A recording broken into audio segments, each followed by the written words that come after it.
Bonsoir à tous. Ce soir, ce sera un poème d'Alphonse de Lamartine, Jéhovah ou l'idée de Dieu. Je vais d'ailleurs offrir sur un plateau ce beau poème pour un ami qui est justement témoin de Jéhovah. Sinaï, Sinaï, quelle nuit sur ta cime, quel éclair sur tes flancs éblouissent les yeux. Les noires vapeurs de l'abîme roulent en plis sanglants leurs vagues dans tes cieux. La nue enflammée où ton front se perd vomit la fumée comme un chaume vert.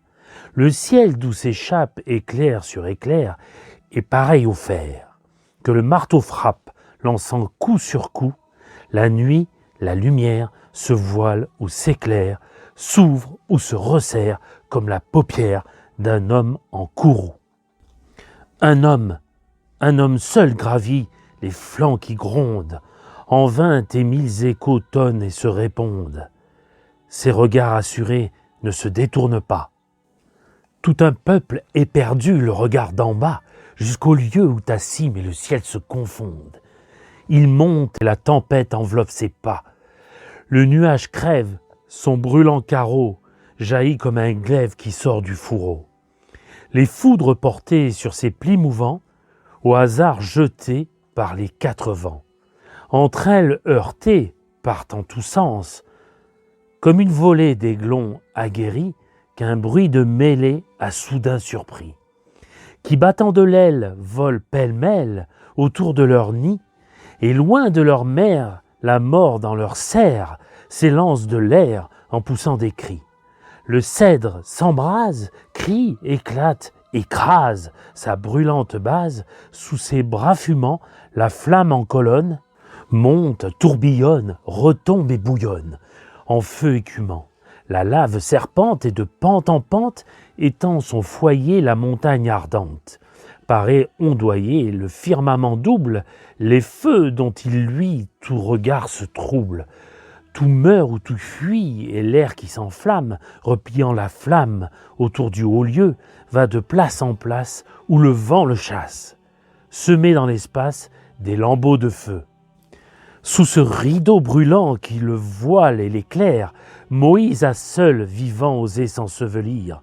Quel regard sondera ce terrible mystère? Entre l'homme et le feu, que va-t-il s'accomplir? Dissipez, vains mortels, l'effroi qui vous atterre. C'est Jéhovah qui sort. Il descend au milieu des tempêtes et du tonnerre. C'est Dieu qui se choisit son peuple sur la terre. C'est un peuple à genoux qui reconnaît son Dieu. L'Indien, élevant son âme aux voûtes de son ciel d'azur, adore l'éternelle flamme, prise à son foyer le plus pur. Au premier rayon de l'aurore, il s'incline, il chante, il adore, l'astre d'où ruisselle le jour. Et le soir, sa triste paupière sur le tombeau de la lumière pleure avec des larmes d'amour. Ô plage que le Nil inonde, des déserts le crédule enfant, brûlé par le flambeau du monde, adore un peu plus doux firmament, amant de ses nuits solitaires. Pour son culte ami des mystères, il attend l'ombre dans ses cieux, et du sein des sables arides, il élève des pyramides pour compter de plus après ses dieux. La Grèce adore les beaux songes par son doux génie inventé, et ses mystérieux mensonges, ombre pleine de vérité. Il naît sous sa féconde haleine autant de dieux que l'âme humaine. Ah, de terreur et de désir, son génie amoureux d'idole donne l'être à tous les symboles, crée un Dieu pour tous les soupirs. Sarah, sur tes vagues poudreuses où vont des quatre points déserts, tes caravanes plus nombreuses que les sables de tes déserts. C'est l'aveugle enfant du prophète qui va 7 fois frapper sa tête contre le seuil de son saint lieu. Le désert en vain se soulève sous la tempête ou sous le glaive. Mourons, dit-il, Dieu seul est Dieu. Sous les sautes vers de l'Euphrate, que pleure ce peuple exilé, ce n'est point la Judée ingrate, les puits taris de Siloé, c'est le culte de ses ancêtres, son arche, son temple, ses prêtres, son Dieu qu'il oublie aujourd'hui. Son nom est dans tous ses cantiques et ses harpes mélancoliques ne se souviennent que de lui. Elles s'en souviennent encore maintenant que des nations, ce peuple exilé de l'aurore supporte les dérisions. En vain, lassé de le proscrire, l'étranger d'un amer sourire poursuit ses crédules enfants Comme l'eau buvant cette offense, ce peuple traîne une espérance plus forte que ces 2000 ans. Le sauvage enfant des savanes informe ébauche des humains avant d'élever ses cabanes, se façonne un dieu de ses mains. Si chassé des rives du fleuve, où l'ours, le tigre s'abreuve, il émigre sous d'autres cieux, chargé de ses dieux tutélaires, marchant, dit-il, ô de nos pères, la patrie est où sont les dieux? Et de quoi parlez-vous, marbre, bronze, portique, colonne de Palmyre ou de Persépolis, panthéon sous la cendre de l'onde ensevelie, si vide maintenant, autrefois si rempli? Et vous, dont nous cherchons les lettres symboliques d'un passé sans mémoire, incertaine relique, mystère d'un vieux monde en mystère écrit, et vous, temple debout, superbe basilique, dont un souffle divin anime les parvis.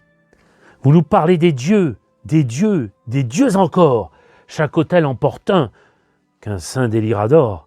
Holocauste éternel que tout lieu semble offrir, l'homme et les éléments, pleins de ce seul mystère, n'ont qu'une pensée, une œuvre sur la terre.